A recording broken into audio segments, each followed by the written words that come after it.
늦가을의 차가운 밤 공기가 서울 번화가의 뒷골목을 감쌌다. 화려한 넌 쌓인 불빛 아래 고급 레스토랑들이 즐비한 이곳은 늘 사람들로 북적였다. 하지만 한지혜의 마음속에는 늘 싸늘한 공허함이 자리 잡고 있었다. 그녀는 블랙스타라는 간판이 번쩍이는 국내 굴지의 IT 기업의 젊은 CEO였다. 탁월한 경영 능력과 냉철한 판단력으로 빙산의 여왕이라는 별명을 얻었지만 그녀의 마음은 늘 과거의 그림자에 갇혀 있었다. 그녀의 삶은 어린 시절부터 멈춰버렸다. 그녀는 어머니에게 버림받은 기억으로 고통받았다. 어머니는 그녀를 낳자마자 갑자기 사라졌다. 그녀는 어머니의 부재로 인한 상처를 안고 살아왔고 그 상처는 그녀를 냉정하고 현실적인 사람으로 만들었다. 그녀는 성공만이 자신을 지킬 수 있다고 믿었다. 그녀의 삶은 이제 무미건조했다. 매일 밤 고독한 잠자리에 들었고 낮에는 무표정한 얼굴로 회의실에 앉아 있었다. 고급 오피스텔은 깔끔했지만 그녀의 마음처럼 황량했다. 그녀는 자신의 성공을 증명하려는 듯 항상 더 많은 돈과 명예를 갈구했다. 그날 밤 그녀는 늦은 시간까지 회의를 마치고 귀가하고 있었다. 차가운 바람이 그녀의 뺨을 스쳤지만 그녀는 아무것도 느끼지 못했다. 그녀의 발걸음은 힘없이 바닥을 끌었다.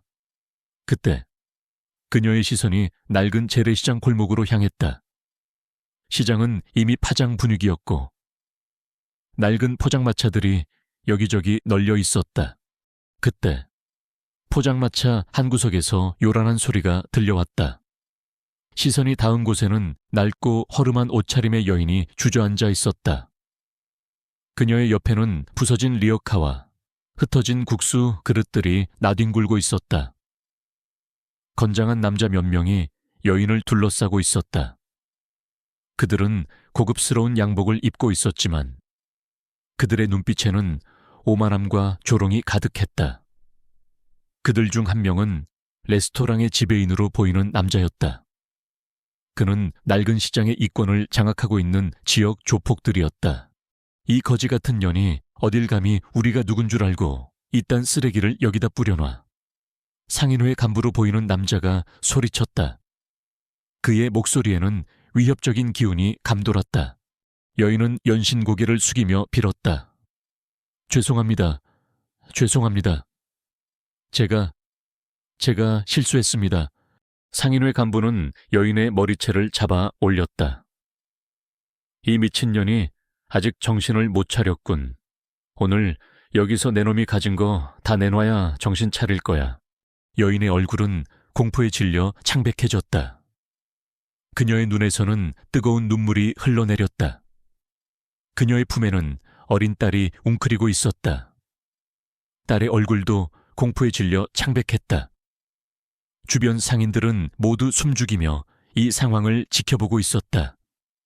누구도 감히 그들에게 맞설 수 없었다. 지혜의 눈빛이 섬뜩하게 변했다. 불의를 보고도 외면할 수 없었다.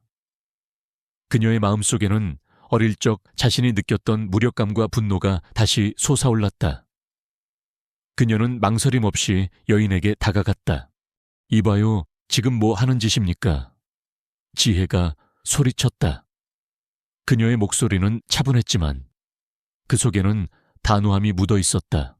상인회 간부는 지혜의 등장에 당황한 듯했지만 이내 비웃었다. 어쭈 이 아가씨가 감히 내 일에 참견해. 내 놈이 누군데. 당신은 지금 약한 여인을 폭행하고 있습니다. 명백한 범죄입니다. 당장 멈추지 않으면 경찰에 신고하겠습니다. 지혜가 단호하게 말했다. 상인회 간부는 코웃음을 쳤다. 웃기지도 않는 소리. 이 거지 같은 년이 내 물건을 다 망쳐놨어. 내가 뭘 하든 상관없잖아. 그는 여인을 향해 발길질을 하려 했다. 지혜는 망설임 없이 그의 앞을 막아섰다. 지혜의 손에서 땀이 흘러내렸다. 상인회 간부는 지혜의 힘에 당황한 듯 뒤로 물러섰다. 이 미친년이 감히 나를 때려. 상인회 간부는 분노에 찬 목소리로 소리쳤다. 그는 지혜의 뺨을 향해 손을 뻗었다. 지혜는 그의 손을 피하며 몸을 날렸다. 그리고 그의 얼굴을 향해 주먹을 날렸다. 상인회 간부는 지혜의 예상치 못한 방역에 당황하며 뒤로 물러섰다. 그의 코에서는 피가 흘러내렸다. 이 미친년이 감히 나를 때려. 상인회 간부의 조직원들이 일제히 지혜를 향해 달려들었다. 지혜는 여인과 아이를 보호하려 했지만 그들의 수는 너무 많았다. 그녀는 고전했다. 그녀의 몸에는 상처가 늘어났지만 그녀는 포기하지 않았다. 그녀는 여인과 아이를 지켜야 했다. 그때 여인이 지혜의 손을 잡았다. 여인의 손은 거칠고 투박했지만 그 속에는 알 수 없는 따뜻한 온기가 느껴졌다. 여인은 지혜의 눈을 바라봤다. 그녀의 눈빛은 감사함과 함께 알 수 없는 깊은 의미를 담고 있었다. 고마워요, 아가씨. 여인의 목소리는 희미했지만 그 속에는 진심이 담겨 있었다. 상인회 간부는 여인과 지혜를 향해 맹렬하게 공격을 퍼부었다. 지혜는 여인을 품에 안은 차에 그들의 공격을 막아냈다. 그때 멀리서 요란한 사이렌 소리가 들려왔다. 경찰차였다. 상인회 간부의 조직원들은 경찰의 등장에 당황하며 도주하기 시작했다. 상인회 간부도 비열하게 웃으며 사라졌다. 경찰이 도착했고 여인과 지혜는 응급처치를 받았다. 여인은 다행히 큰 부상은 아니었다. 지혜는 여인을 끌어안았다. 여인의 몸은 차갑고 거칠었지만 그 속에서 희미한 떨림이 느껴졌다. 그날 이후 지혜의 삶은 다시 시작되었다. 그녀는 여인과 아이를 구한 일에 대해 깊은 만족감을 느꼈다. 하지만 그녀의 마음속에는 알 수 없는 불안감이 맴돌았다.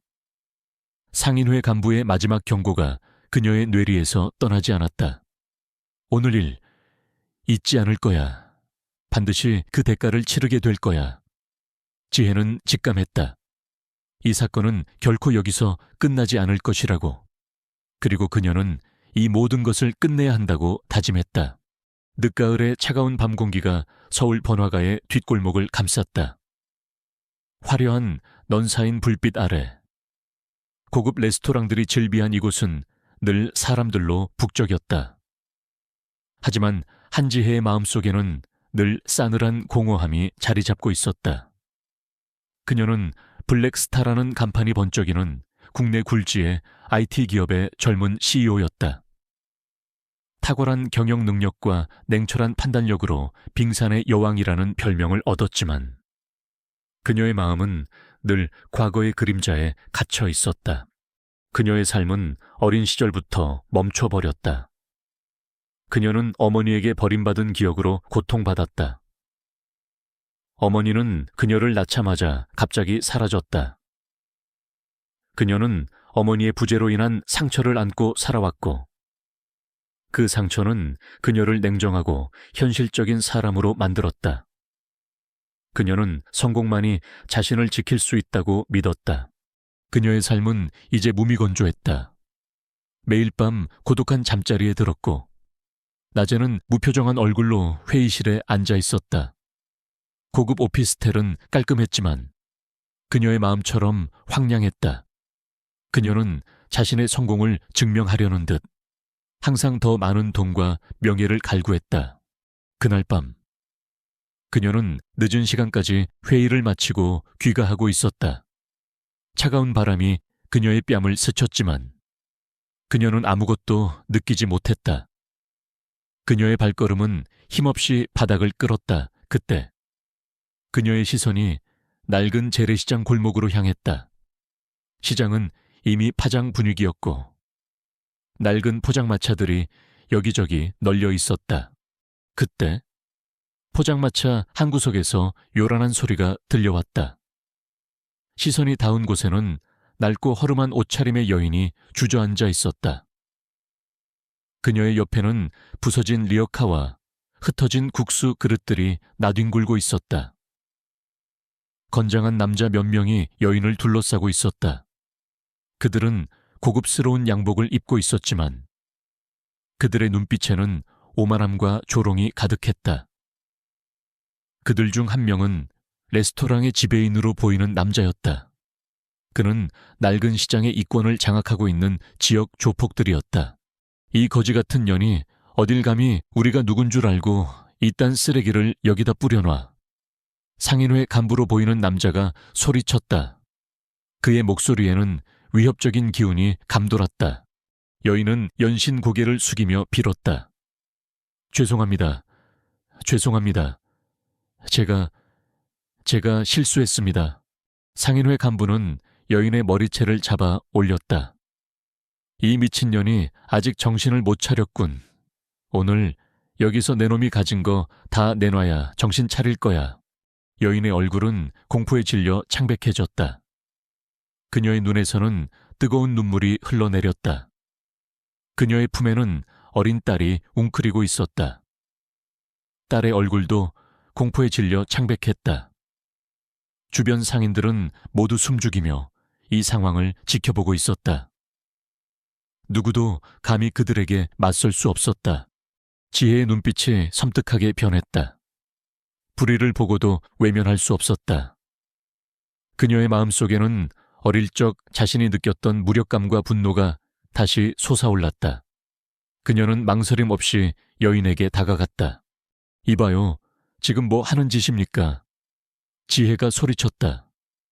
그녀의 목소리는 차분했지만 그 속에는 단호함이 묻어 있었다. 상인회 간부는 지혜의 등장에 당황한 듯 했지만 이내 비웃었다. 어쭈 이 아가씨가 감히 내 일에 참견해. 내 놈이 누군데. 당신은 지금 약한 여인을 폭행하고 있습니다. 명백한 범죄입니다. 당장 멈추지 않으면 경찰에 신고하겠습니다. 지혜가 단호하게 말했다. 상인회 간부는 코웃음을 쳤다. 웃기지도 않는 소리. 이거지 같은 년이 내 물건을 다 망쳐놨어. 내가 뭘 하든 상관없잖아. 그는 여인을 향해 발길질을 하려 했다. 지혜는 망설임 없이 그의 앞을 막아섰다. 지혜의 손에서 땀이 흘러내렸다. 상인회 간부는 지혜의 힘에 당황한 듯 뒤로 물러섰다. 이 미친년이 감히 나한테 대들어. 상인회 간부는 분노의 찬 목소리로 소리쳤다. 그는 지혜의 뺨을 향해 손을 뻗었다. 지혜는 그의 손을 피하며 몸을 날렸다. 그리고 그의 얼굴을 향해 주먹을 날렸다. 상인회 간부는 지혜의 예상치 못한 방역에 당황하며 뒤로 물러섰다. 그의 코에서는 피가 흘러내렸다. 이 미친년이 감히 나를 때려. 상인회 간부의 조직원들이 일제히 지혜를 향해 달려들었다. 지혜는 여인과 아이를 보호하려 했지만 그들의 수는 너무 많았다.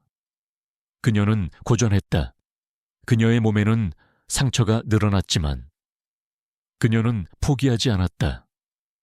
그녀는 여인과 아이를 지켜야 했다. 그때 여인이 지혜의 손을 잡았다. 여인의 손은 거칠고 투박했지만 그 속에는 알 수 없는 따뜻한 온기가 느껴졌다. 여인은 지혜의 눈을 바라봤다. 그녀의 눈빛은 감사함과 함께 알 수 없는 깊은 의미를 담고 있었다. 고마워요, 아가씨. 여인의 목소리는 희미했지만 그 속에는 진심이 담겨 있었다. 상인회 간부는 여인과 지혜를 향해 맹렬하게 공격을 퍼부었다. 지혜는 여인을 품에 안은 채 그들의 공격을 막아냈다. 그때 멀리서 요란한 사이렌 소리가 들려왔다. 경찰차였다. 상인회 간부의 조직원들은 경찰의 등장에 당황하며 도주하기 시작했다. 상인회 간부도 비열하게 웃으며 사라졌다. 경찰이 도착했고 여인과 지혜는 응급처치를 받았다. 여인은 다행히 큰 부상은 아니었다. 지혜는 여인을 끌어안았다. 여인의 몸은 차갑고 거칠었지만 그 속에서 희미한 떨림이 느껴졌다. 그날 이후 지혜의 삶은 다시 시작되었다. 그녀는 여인과 아이를 구한 일에 대해 깊은 만족감을 느꼈다. 하지만 그녀의 마음속에는 알 수 없는 불안감이 맴돌았다. 상인회 간부의 마지막 경고가 그녀의 뇌리에서 떠나지 않았다. 오늘 일 잊지 않을 거야. 반드시 그 대가를 치르게 될 거야. 지혜는 직감했다. 이 사건은 결코 여기서 끝나지 않을 것이라고. 그리고 그녀는 이 모든 것을 끝내야 한다고 다짐했다. 늦가을의 차가운 밤 공기가 서울 번화가의 뒷골목을 감쌌다. 화려한 넌 쌓인 불빛 아래 고급 레스토랑들이 즐비한 이곳은 늘 사람들로 북적였다. 하지만 한지혜의 마음속에는 늘 싸늘한 공허함이 자리 잡고 있었다. 그녀는 블랙스타라는 간판이 번쩍이는 국내 굴지의 IT 기업의 젊은 CEO였다. 탁월한 경영 능력과 냉철한 판단력으로 빙산의 여왕이라는 별명을 얻었지만 그녀의 마음은 늘 과거의 그림자에 갇혀 있었다. 그녀의 삶은 어린 시절부터 멈춰버렸다. 그녀는 어머니에게 버림받은 기억으로 고통받았다. 어머니는 그녀를 낳자마자 갑자기 사라졌다. 그녀는 어머니의 부재로 인한 상처를 안고 살아왔고 그 상처는 그녀를 냉정하고 현실적인 사람으로 만들었다. 그녀는 성공만이 자신을 지킬 수 있다고 믿었다. 그녀의 삶은 이제 무미건조했다. 매일 밤 고독한 잠자리에 들었고 낮에는 무표정한 얼굴로 회의실에 앉아 있었다.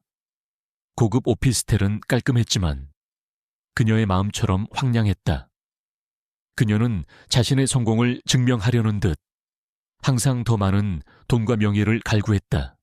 그날 밤 그녀는 늦은 시간까지 회의를 마치고 귀가하고 있었다. 차가운 바람이 그녀의 뺨을 스쳤지만 그녀는 아무것도 느끼지 못했다. 그녀의 발걸음은 힘없이 바닥을 끌었다. 그때 그녀의 시선이 낡은 재래시장 골목으로 향했다. 시장은 이미 파장 분위기였고 낡은 포장마차들이 여기저기 널려 있었다. 그때 포장마차 한 구석에서 요란한 소리가 들려왔다. 시선이 닿은 곳에는 낡고 허름한 옷차림의 여인이 주저앉아 있었다. 그녀의 옆에는 부서진 리어카와 흩어진 국수 그릇들이 나뒹굴고 있었다. 건장한 남자 몇 명이 여인을 둘러싸고 있었다. 그들은 고급스러운 양복을 입고 있었지만 그들의 눈빛에는 오만함과 조롱이 가득했다. 그들 중 한 명은 레스토랑의 지배인으로 보이는 남자였다. 그는 낡은 시장의 이권을 장악하고 있는 지역 조폭들이었다. 이 거지 같은 년이 어딜 감히 우리가 누군 줄 알고 이딴 쓰레기를 여기다 뿌려놔. 상인회 간부로 보이는 남자가 소리쳤다. 그의 목소리에는 위협적인 기운이 감돌았다. 여인은 연신 고개를 숙이며 빌었다. 죄송합니다. 죄송합니다. 제가 실수했습니다. 상인회 간부는 여인의 머리채를 잡아 올렸다.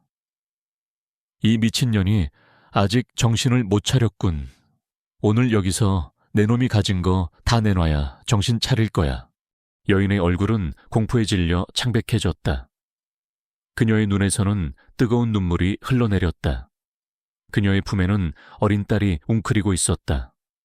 딸의 얼굴도 공포에 질려 창백했다. 주변 상인들은 모두 숨죽이며 이 상황을 지켜보고 있었다. 누구도 감히 그들에게 맞설 수 없었다. 지혜의 눈빛이 섬뜩하게 변했다. 불의를 보고도 외면할 수 없었다. 그녀의 마음속에는 어릴 적 자신이 느꼈던 무력감과 분노가 다시 솟아올랐다. 그녀는 망설임 없이 여인에게 다가갔다. 이봐요, 지금 뭐 하는 짓입니까? 지혜가 소리쳤다. 그녀의 목소리는 차분했지만 그 속에는 단호함이 묻어 있었다. 상인회 간부는 지혜의 등장에 당황한 듯했지만 이내 비웃었다. 어쭈 이 아가씨가 감히 내 일에 참견해. 내 놈이 누군데? 당신은 지금 약한 여인을 폭행하고 있습니다. 명백한 범죄입니다. 당장 멈추지 않으면 경찰에 신고하겠습니다. 지혜가 단호하게 말했다. 상인회 간부는 코웃음을 쳤다. 웃기지도 않는 소리, 이거지 같은 년이 내 물건을 다 망쳐놨어. 내가 뭘 하든 상관없잖아. 그는 여인을 향해 발길질을 하려 했다. 지혜는 망설임 없이 그의 앞을 막아섰다. 지혜의 손에서 땀이 흘러내렸다. 상인회 간부는 지혜의 힘에 당황한 듯 뒤로 물러섰다. 이 미친년이 감히 나한테 대들어. 상인회 간부는 분노의 찬 목소리로 소리쳤다. 그는 지혜의 뺨을 향해 손을 뻗었다. 지혜는 그의 손을 피하며 몸을 날렸다. 그리고 그의 얼굴을 향해 주먹을 날렸다. 상인회 간부는 지혜의 예상치 못한 방역에 당황하며 뒤로 물러섰다. 그의 코에서는 피가 흘러내렸다. 이 미친년이 감히 나를 때려. 상인회 간부의 조직원들이 일제히 지혜를 향해 달려들었다. 지혜는 여인과 아이를 보호하려 했지만 그들의 수는 너무 많았다. 그녀는 고전했다. 그녀의 몸에는 상처가 늘어났지만 그녀는 포기하지 않았다. 그녀는 여인과 아이를 지켜야 했다. 그때 여인이 지혜의 손을 잡았다. 여인의 손은 거칠고 투박했지만 그 속에는 알 수 없는 따뜻한 온기가 느껴졌다. 여인은 지혜의 눈을 바라봤다. 그녀의 눈빛은 감사함과 함께 알 수 없는 깊은 의미를 담고 있었다. 고마워요, 아가씨.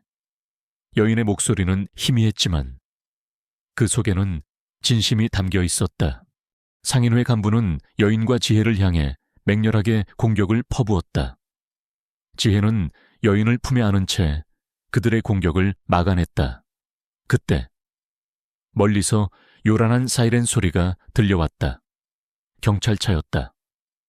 상인회 간부의 조직원들은 경찰의 등장에 당황하며 도주하기 시작했다. 상인회 간부도 비열하게 웃으며 사라졌다. 경찰이 도착했고 여인과 지혜는 응급처치를 받았다. 여인은 다행히 큰 부상은 아니었다. 지혜는 여인을 끌어안았다. 여인의 몸은 차갑고 거칠었지만 그 속에서 희미한 떨림이 느껴졌다. 그날 이후 지혜의 삶은 다시 시작되었다. 그녀는 여인과 아이를 구한 일에 대해 깊은 만족감을 느꼈다. 하지만 그녀의 마음속에는 알 수 없는 불안감이 맴돌았다. 상인회 간부의 마지막 경고가 그녀의 뇌리에서 떠나지 않았다. 오늘 일 잊지 않을 거야. 반드시 그 대가를 치르게 될 거야. 지혜는 직감했다. 이 사건은 결코 여기서 끝나지 않을 것이라고. 그리고 그녀는 이 모든 것을 끝내야 한다고 다짐했다.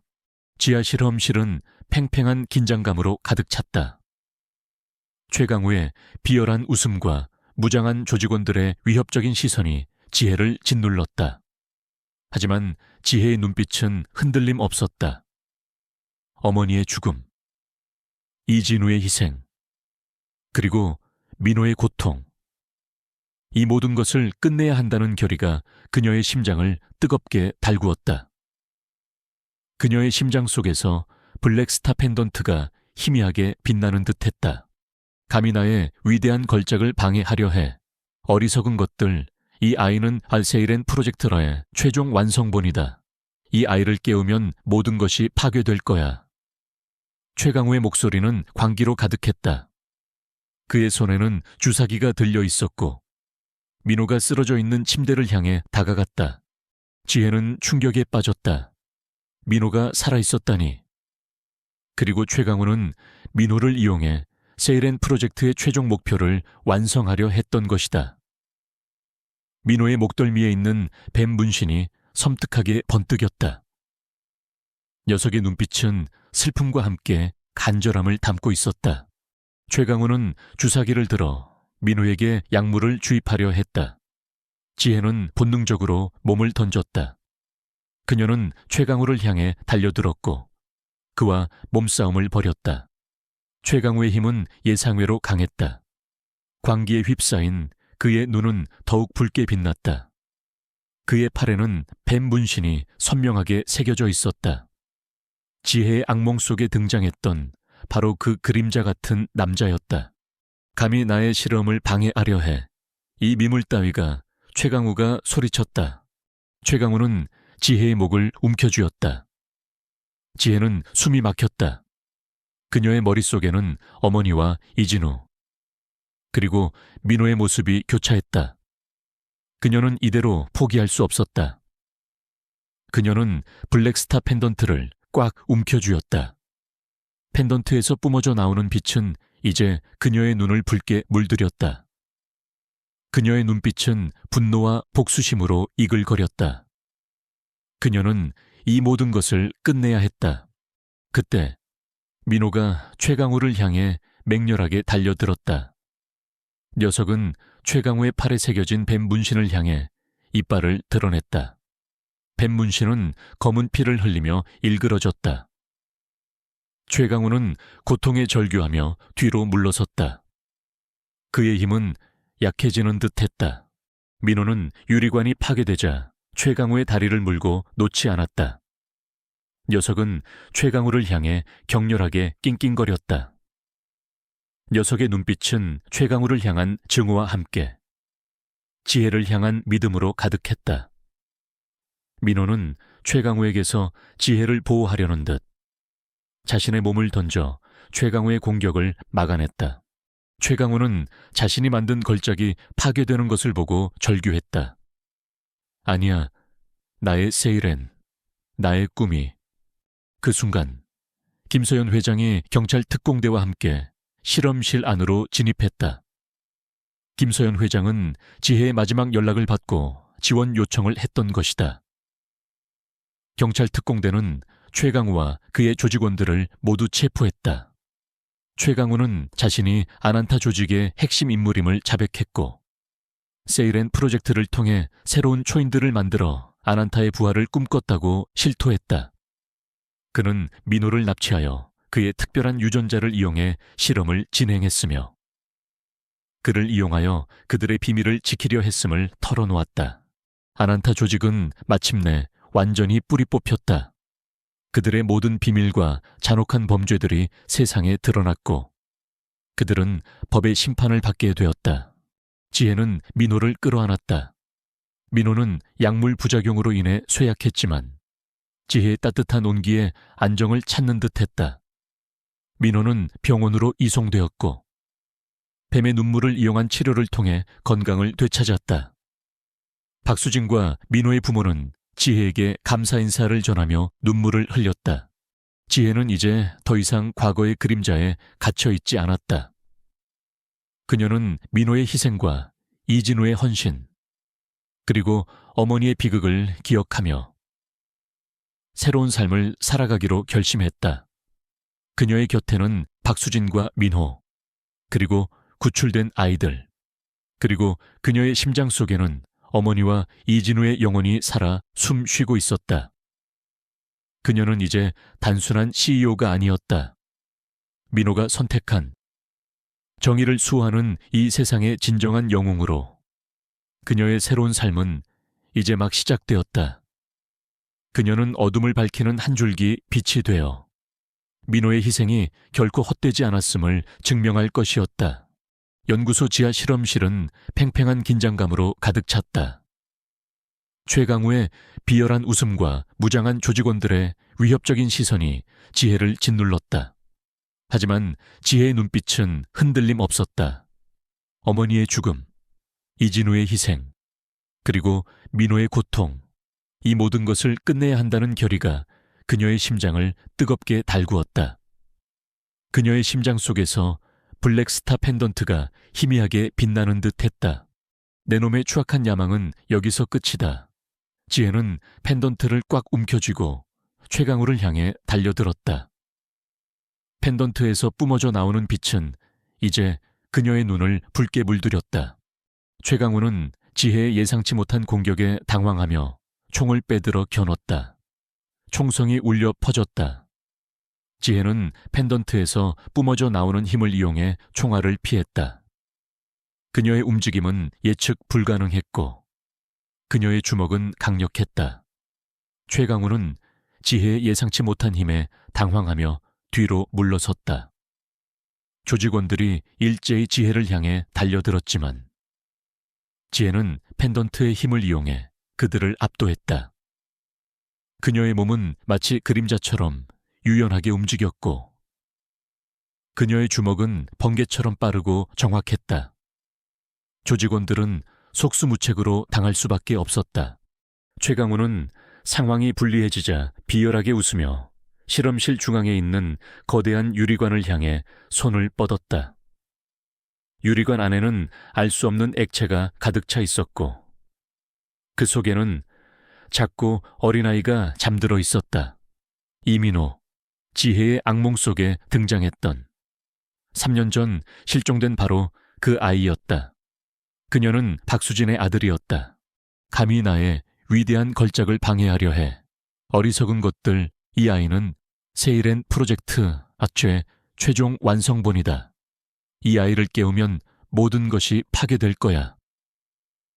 최강우의 목소리는 광기로 가득했다. 지혜는 충격에 빠졌다. 민호가 살아있었다니. 그리고 최강우는 민호를 이용해 세일엔 프로젝트의 최종 목표를 완성하려 했던 것이다. 민호의 목덜미에 있는 뱀 문신이 섬뜩하게 번뜩였다. 녀석의 눈빛은 슬픔과 함께 간절함을 담고 있었다. 최강우는 유리관을 향해 알 수 없는 주문을 외우기 시작했다. 유리관 안의 액체가 격렬하게 흔들리더니 잠들어 있던 민호의 눈이 천천히 뜨였다. 민호의 눈동자는 붉게 빛나고 있었다. 안 돼, 저 아이를 깨우면 안 됩니다. 지혜가 절규했다. 저 아이는 아직 통제 불능 상태입니다. 깨어나면 모든 것을 파괴할 겁니다. 지혜는 최강우를 향해 달려들었다. 하지만 최강우의 손에서 뿜어져 나오는 어둠의 에너지가 지혜를 덮쳤다. 지혜는 쓰러졌다. 그의 몸은 움직일 수 없었다. 최강우는 지혜를 내려다보며 비열하게 웃었다. 이제 모든 것이 끝났다. 내 놈의 어머니처럼 여기서 죽어라. 최강우는 지혜의 목을 움켜쥐었다. 지혜는 숨이 막혔다. 그녀의 머릿속에는 어머니와 이진우 그리고 민호의 모습이 교차했다. 그녀는 이대로 포기할 수 없었다. 그녀는 펜던트를 꽉 움켜쥐었다. 펜던트에서 뿜어져 나오는 빛은 이제 그녀의 눈을 붉게 물들였다.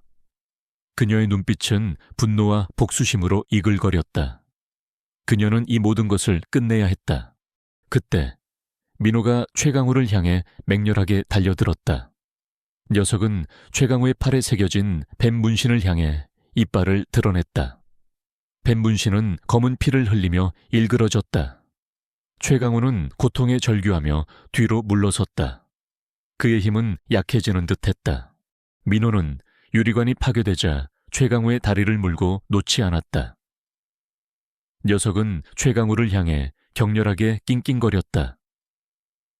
녀석의 눈빛은 최강우를 향한 증오와 함께 지혜를 향한 믿음으로 가득했다. 민호는 최강우에게서 지혜를 보호하려는 듯 자신의 몸을 던져 최강우의 공격을 막아냈다. 최강우는 자신이 만든 걸작이 파괴되는 것을 보고 절규했다. 아니야, 나의 세일엔 나의 꿈이. 그 순간 김서연 회장이 경찰 특공대와 함께 실험실 안으로 진입했다. 김서연 회장은 지혜의 마지막 연락을 받고 지원 요청을 했던 것이다. 경찰 특공대는 최강우와 그의 조직원들을 모두 체포했다. 최강우는 자신이 아난타 조직의 핵심 인물임을 자백했고 세일엔 프로젝트를 통해 새로운 초인들을 만들어 아난타의 부활을 꿈꿨다고 실토했다. 그는 민호를 납치하여 그의 특별한 유전자를 이용해 실험을 진행했으며 그를 이용하여 그들의 비밀을 지키려 했음을 털어놓았다. 아난타 조직은 마침내 완전히 뿌리 뽑혔다. 그들의 모든 비밀과 잔혹한 범죄들이 세상에 드러났고 그들은 법의 심판을 받게 되었다. 지혜는 민호를 끌어안았다. 민호는 약물 부작용으로 인해 쇠약했지만 지혜의 따뜻한 온기에 안정을 찾는 듯했다. 민호는 병원으로 이송되었고 뱀의 눈물을 이용한 치료를 통해 건강을 되찾았다. 박수진과 민호의 부모는 지혜에게 감사 인사를 전하며 눈물을 흘렸다. 지혜는 이제 더 이상 과거의 그림자에 갇혀 있지 않았다. 그녀는 민호의 희생과 이진우의 헌신, 그리고 어머니의 비극을 기억하며 새로운 삶을 살아가기로 결심했다. 그녀의 곁에는 박수진과 민호, 그리고 구출된 아이들, 그리고 그녀의 심장 속에는 어머니와 이진우의 영혼이 살아 숨 쉬고 있었다. 그녀는 이제 단순한 CEO가 아니었다. 민호가 선택한 정의를 수호하는 이 세상의 진정한 영웅으로 그녀의 새로운 삶은 이제 막 시작되었다. 그녀는 어둠을 밝히는 한 줄기 빛이 되어 민호의 희생이 결코 헛되지 않았음을 증명할 것이었다. 지하 실험실에서의 치열한 전투 끝에 최강우와 그의 조직원들은 모두 체포되었고 이민호를 비롯한 아이들은 무사히 구출되었다. 아난타 조직의 세이렌 프로젝트라는 잔혹한 실체가 만천에 드러났고 세상은 그들의 악행에 경악했다. 한지혜는 어머니의 억울함을 풀고 이진우의 희생을 헛되이 하지 않기 위해 모든 것을 바쳤다. 그녀는 이제 더 이상 과거의 그림자에 갇혀 있지 않았다. 그러나 그녀의 마음속에는 여전히 묵직한 책임감이 자리 잡고 있었다. 아난타 조직의 뿌리가 완전히 뽑혔을까? 언론은 연일 지혜의 용감한 활약과 민호의 기적 같은 회복을 보도했다. 지혜는 정의의 수호자로, 민호는 희망의 아이로 불리며 국민적 영웅이 되었다. 구출된 아이들은 뱀의 눈물을 이용한 치료 덕분에 건강을 되찾았고 가족들의 품으로 돌아갔다. 지혜는 그들의 해맑은 웃음을 보며 깊은 안도감을 느꼈다. 하지만 지혜는 알고 있었다. 최강우가 체포되었지만 그가 아난타 조직의 최고 수뇌부는 아니라는 것을, 그의 배후에는 더욱 거대한 그림자가 숨어 있을 터였다. 민호의 목덜미에 있는 뱀 문신, 그것은 아난타 조직의 표식이었지만 그 문양은 마치 계급을 나타내는 듯 미묘하게 달랐다.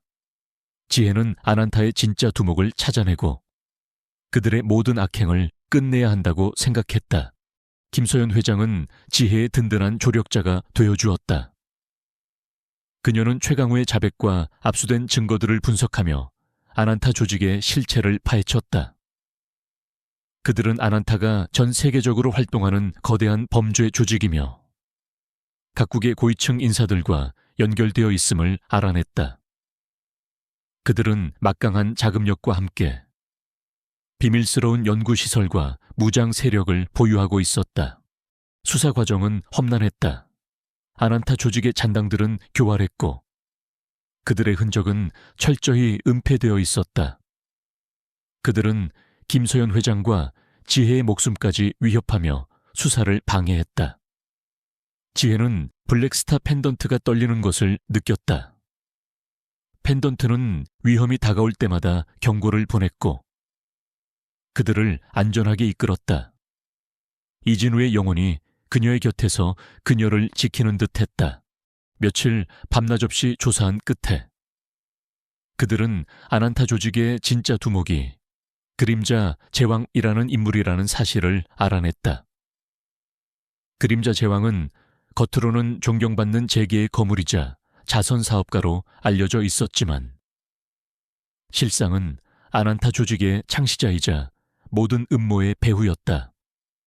그는 뱀의 눈물을 이용해 영생을 얻고 세상을 지배하려 했다.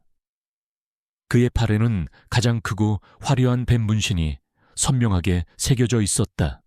지혜는 그림자 제왕의 존재를 알게 되자마자 분노에 휩싸였다. 어머니의 죽음, 이진우의 희생, 민호의 고통, 그리고 수많은 아이들의 희생, 이 모든 비극의 근원이 바로 그림자 제왕이었다. 그녀는 그를 잡고 아난타 조직의 모든 악행을 끝내야 한다고 생각했다. 김소연 회장은 그림자 제왕의 체포를 위해 경찰 특공대와 함께 작전을 계획했다. 그림자 제왕은 서울 도심에 위치한 자신의 초고층 빌딩 최상층에 비밀 거점을 두고 있었다. 빌딩은 삼엄한 경비 시스템과 첨단 방어 시설로 보호되고 있었고 침입은 불가능에 가까웠다. 그날 밤 지혜와 김서연 회장 그리고 경찰 특공대는 그림자 제왕의 비밀 거점으로 향했다. 어둠 속에서 빌딩은 거대한 그림자를 드리우고 있었다. 지혜는 블랙스타 펜던트가 떨리는 것을 느꼈다. 펜던트에서 뿜어져 나오는 빛은 이제 그녀의 눈을 붉게 물들였다. 이진우의 영혼이 그녀의 곁에서 함께 싸우는 듯했다. 경찰 특공대가 빌딩 안으로 진입했다. 하지만 그림자 제왕은 이미 그들의 침입을 감지하고 있었다. 빌딩 내부는 순식간에 아수라장이 되었다. 무장한 경호원들이 사방에서 나타나 그들을 공격했다. 지혜는 블랙스타 펜던트의 힘을 이용해 그들을 압도했다. 그녀의 움직임은 예측 불가능했고 그녀의 주먹은 강력했다. 그녀는 경호원들을 제압하며 그림자 제왕의 거점으로 향했다. 그들이 도착한 곳은 빌딩 최상층에 위치한 그림자 제왕의 개인 집무실이었다. 집무실은 화려하고 웅장했지만 그 안에서 느껴지는 음산한 기운은 지혜의 온몸에 소름을 돋게 했다. 집무실 중앙에는 거대한 책상이 놓여 있었고 그 뒤에 그림자 제왕이 앉아 있었다. 그의 팔에는 가장 크고 화려한 뱀 문신이 선명하게 새겨져 있었다. 그의 눈빛은 냉혹하고 잔혹했다. 결국 여기까지 왔군. 백구의 힘을 가진 자여. 하지만 내 놈이 감히 나를 막을 수 있을 것 같으냐. 그림자 제왕이 비열하게 웃었다. 그의 목소리는 낮게 깔렸지만 그 속에는 세상을 지배하려는 광기가 담겨 있었다. 그는 지혜를 향해 손을 뻗었다. 그의 손에서 알 수 없는 에너지가 뿜어져 나왔다. 지혜는 본능적으로 몸을 피했다. 그림자 제왕의 힘은 예상외로 강했다. 그는 아난타 조직의 창시자이자 뱀의 눈물을 이용해 초월적인 능력을 얻은 존재였다. 그림자 제왕은 지혜에게 맹렬하게 공격을 퍼부었다. 지혜는 고전했다. 그녀의 움직임은 빠르고 정확했으며 그녀의 공격은 강력했다. 지혜의 몸은 상처투성이가 되었다. 하지만 그녀는 포기하지 않았다. 어머니의 죽음, 이진우의 희생, 그리고 수많은 아이들의 고통이 그녀에게 용기를 불어넣었다. 그녀는 블랙스타 펜던트를 꽉 움켜쥐었다. 펜던트에서 뿜어져 나오는 빛은 이제 그녀의 몸을 감싸는 듯했다. 그녀의 눈이 붉게 빛나기 시작했다. 그녀는 그림자 제왕의 공격을 피하며 그의 팔에 새겨진 뱀 문신을 향해 주먹을 날렸다. 뱀 문신이 새겨진 살같이 찢어지며 검은 피가 쏟아져 나왔다. 그림자 제왕은 고통에 절규하며 쓰러졌다. 그의 힘은 약해지는 듯했다. 이럴 수가. 나의 힘이. 그때 경찰 특공대가 집무실 안으로 진입했다. 김서연 회장이 미리 지원 요청을 했던 것이다. 경찰 특공대는 그림자 제왕과 그의 마지막 조직원들을 모두 체포했다. 그림자 제왕은 자신이 아난타 조직의 창시자임을 자백했고 뱀의 눈물을 이용해 세상을 지배하려 했던 모든 야욕을 실토했다. 아난타 조직은 마침내 완전히 뿌리 뽑혔다. 그들의 모든 비밀과 잔혹한 범죄들이 세상에 드러났고 그들은 법의 심판을 받게 되었다. 아난타 조직의 모든 잔당들이 체포되고 세이렌 프로젝트의 모든 비밀이 만천에 드러나면서 세상은 오랜 혼란과 고통 끝에 마침내 평화를 되찾았다. 언론은 연일 정의의 승리를 보도했고 한지혜는 영웅으로 불리며 국민적 영웅이 되었다. 하지만 그녀의 마음속에는 이진우와 민호, 그리고 어머니의 묵직한 책임감과 함께 영원히 지워지지 않을 상처가 자리 잡고 있었다. 지혜는 더 이상 블랙스타의 CEO로 남지 않았다. 그녀는 과거의 그림자에 갇히고 싶지 않았다. 그녀는 자신의 성공과 돈이 진정한 행복을 가져다 주지 않는다는 것을 깨달았다. 그녀는 자신이 가진 모든 것을 이용해 어둠 속에 숨겨진 악을 찾아내고 약한 자들을 보호하는 그림자 수호자가 되기로 결심했다. 김소연 회장은 지혜의 선택을 지지하며 그녀의 든든한 조력자가 되어 그림자 수호자의 활동을 전폭적으로 지원하기로 했다. 그들은 첫 번째 임무로 오랫동안 미제 사건으로 남아있던 연쇄 실종 사건을 파헤치기 시작했다. 실종자들은 모두 특정 유전자를 가진 아이들이었고 그들은 모두 아난타 조직과 관련된 고아원에서 생활했던 아이들이었다. 지혜는 직감했다. 아난타 조직의 잔당들이 여전히 세이렌 프로젝트의 후속 작업을 진행하고 있을 것이라고. 지혜와 김소연 회장, 그리고 김영철 경위는 실종된 아이들의 부모들을 만났다. 부모들은 절망과 슬픔에 잠겨 있었다. 지혜는 그들의 고통을 누구보다 잘 이해했다. 그녀는 블랙스타 펜던트에서 뿜어져 나오는 온기를 느끼며 아이들을 반드시 찾아주겠다고 약속했다. 수사 과정은 험난했다. 아난타 조직의 잔당들은 교활했고 그들의 흔적은 희미했다. 하지만 지혜의 감각은 더욱 날카로워져 있었다. 그녀는 블랙스타 펜던트가 떨리는 방향으로 움직이며 어둠 속에 숨겨진 진실을 찾아나갔다.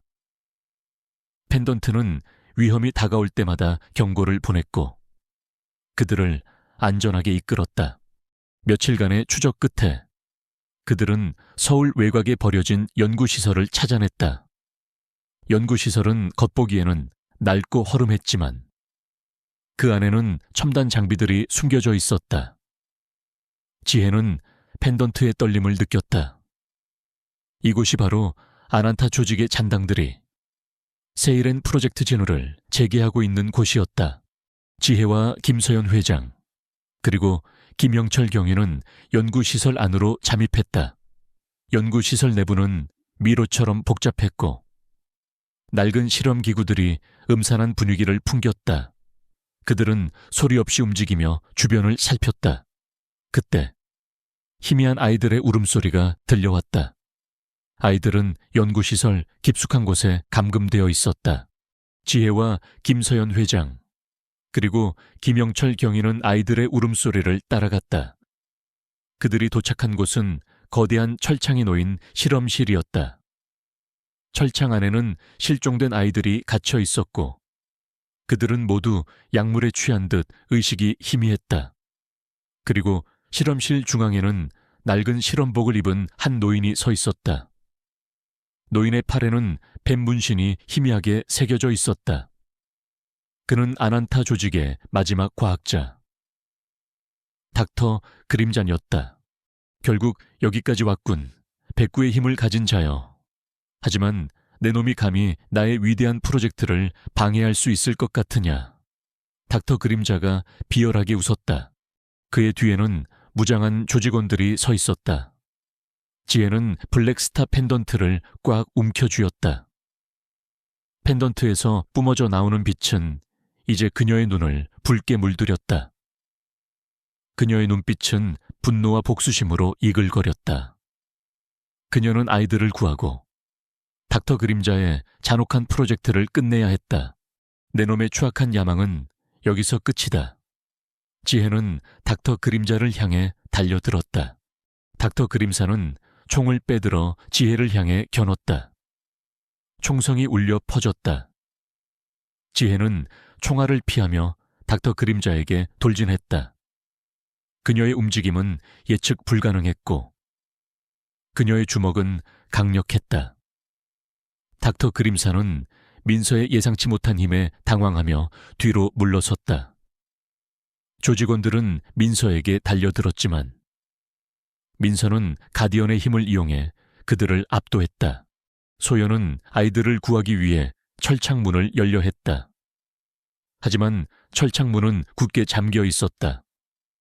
소연은 펜던트를 향해 손을 뻗었다.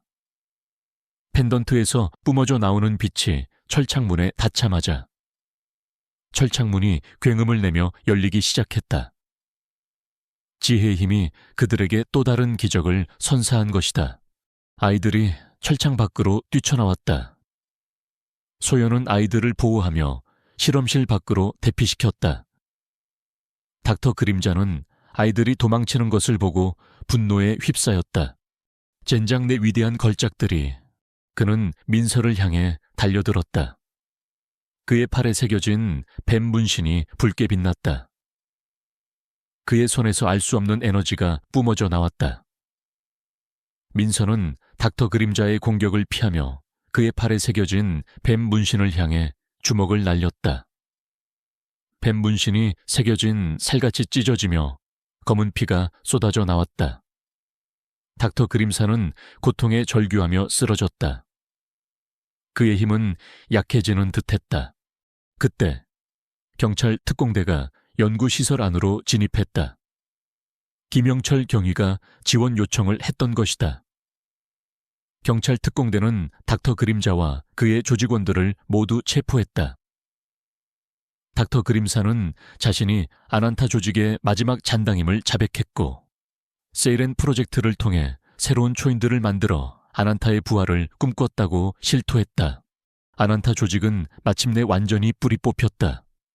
그들의 모든 비밀과 잔혹한 범죄들이 세상에 드러났고 그들은 법의 심판을 받게 되었다. 지혜는 아이들을 끌어안았다. 아이들은 공포에 질려 떨고 있었지만 지혜의 따뜻한 온기에 안정을 찾는 듯했다. 아이들은 병원으로 이송되었고 뱀의 눈물을 이용한 치료를 통해 건강을 되찾았다. 부모들은 지혜에게 감사 인사를 전하며 눈물을 흘렸다. 지혜는 이제 더 이상 과거의 그림자에 갇혀 있지 않았다. 그녀는 이진우와 민호, 그리고 어머니의 희생을 기억하며 새로운 삶을 살아가기로 결심했다. 그녀는 블랙스타의 지분 대부분을 사회에 환원하고 남은 자산으로 희망재단을 설립했다. 희망재단은 아난타 조직으로부터 희생된 아이들을 돕고 사회의 어둠 속에 숨겨진 부조리를 파헤치며 정의를 실현하는 것을 목표로 했다. 그녀의 곁에는 박수진과 민호가 있었고 그녀의 심장 속에는 어머니와 이진우의 영혼이 살아 숨쉬고 있었다. 그녀는 이제 단순한 CEO가 아니었다. 진정한 사랑과 정의를 수호하는 이 세상의 그림자 수호자로 그녀의 새로운 삶은 이제 막 시작되었다. 그녀는 어둠을 밝히는 한 줄기 빛이 되어 그들의 희생이 결코 헛되지 않았음을 증명할 것이었다.